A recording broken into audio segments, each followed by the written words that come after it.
Hello everyone and welcome to Collection Reflection. Today we will be reflecting on Marvel Legends X-Men 97 wave, Gambit. Let's head straight into the articulation. Gambit has a full 360 at the head, but he can't really turn it because of the coat. He can look up pretty well, and down almost all the way. More of a wiggle than a tilt. His arms can rotate 360, no issue. They can move out to the side just about 90. He has 360 bicep swivel. Even though he has a single jointed elbow, it gives him almost double jointed range. And he also swivels at the elbow. All of his hands can rotate. His right hand thankfully has a vertical hinge. His left one has the high five. His ab crunch lets him bend down that far, but the back is hindered by the coat. He does get a nice 360 waist swivel though. His legs kick outwards that much, and the coat is flexible enough to where he can kick forward that far and back that far as long as you move it out of the way. 360 thigh swivel. Double jointed pin knees since he is reuse, but thankfully that also means he comes with calf swivel. He can pretty much point all the way down and pretty far back with the pivot. Even though this figure shares a lot of parts from his previous release, I still think his articulation is nice. Let's check out the hand he was dealt for his accessories. First up we have his bow staff.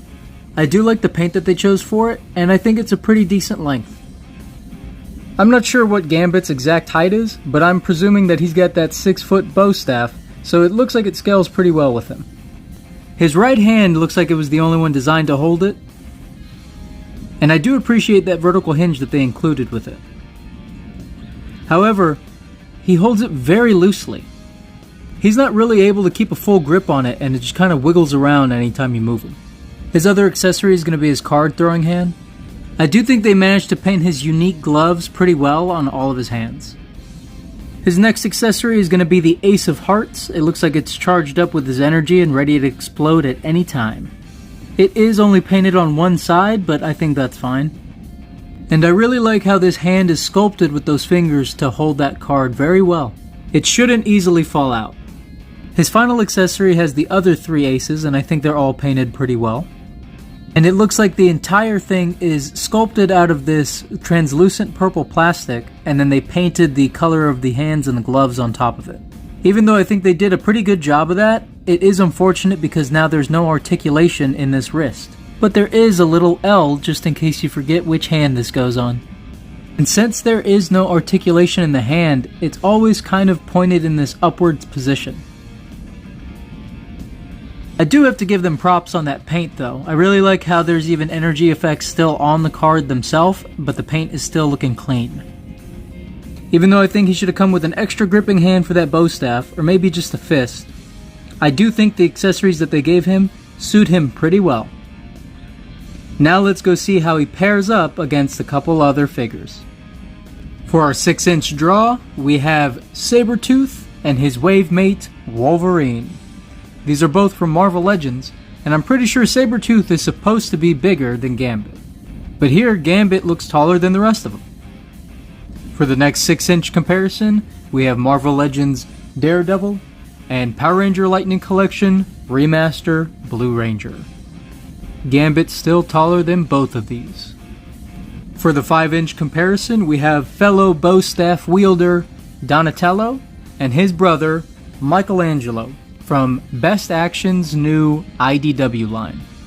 And while these figures look great, they do have a bit of an issue trying to stand. And even though these figures aren't in the 6-inch scale, I think since they're turtles and mutants, you can kind of make them work. Which makes me wonder, what do you think the mutant abilities for the TMNT would be if they were part of the X-Men? Let me know in the comments down below. I'd really like to hear those answers. And speaking of the X-Men, let's move down to the 4-inch line with Wolverine and Cyclops from Marvel's Epic Hero series. Wolverine is just to the waist of Gambit. And for our final comparison, we have the dirty dealer himself, Pumpkin Rapper's head. I sense someone is angry, yeah?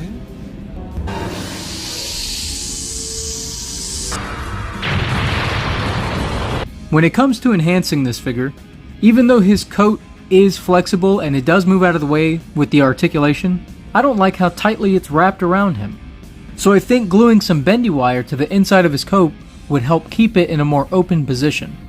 The only problem is the only bendy wire I have is too thin to actually support the weight of the coat, so it ends up closing in on itself anyways. Other than that, I think being able to thicken up his bow staff just a bit would give him a better grip on it and would help keep it from flying out of his hands anytime he moves. There's a few ways you could go about doing that. You could wrap some tape around that middle segment just to make it a little thicker. You could also try to put a small amount of clear nail polish just so that he has something wider to hold on to. And probably the least effective route is just tying a rubber band to it.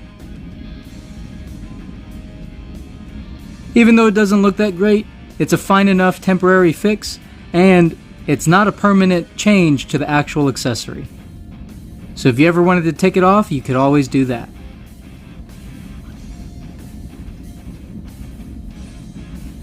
So that brings us to the question: should you collect this figure or reflect it?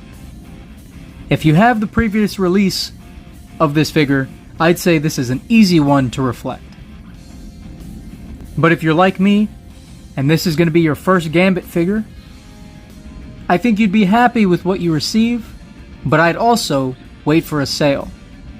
So at this moment, I'd recommend reflecting this figure. Even though that really sucks for me to say, because Gambit is one of the coolest characters from the Xmen in my opinion. And I am happy to have him as part of my collection. I just wish I didn't have to pay $26 to get him there. But like I said, every figure is worth collecting at a certain price. For me, I think $22 is a great deal for this guy, so if you can get him for that much or less, definitely collect this figure. He's got some pretty nice articulation, decent paint, and he does have accessories that enhance the character. I think every mutant should come with at least one weapon or one accessory that showcases their power. Thankfully, he comes with both. So let me know what you think in the comments down below. If you picked this one up, was it worth it? And if you haven't picked it up, are you planning on it? Either way, I want to thank you all so much for watching. For all those who have shared my content to other people who may enjoy it, you have no idea how much I genuinely appreciate that. And for those of you who continue to come back and watch my videos again and again, it really means the world. But no matter who you are, I hope you have a nice chuckle at some point in your day, and please, try to be kind to somebody, because it could really change their life. I'll talk to you next time.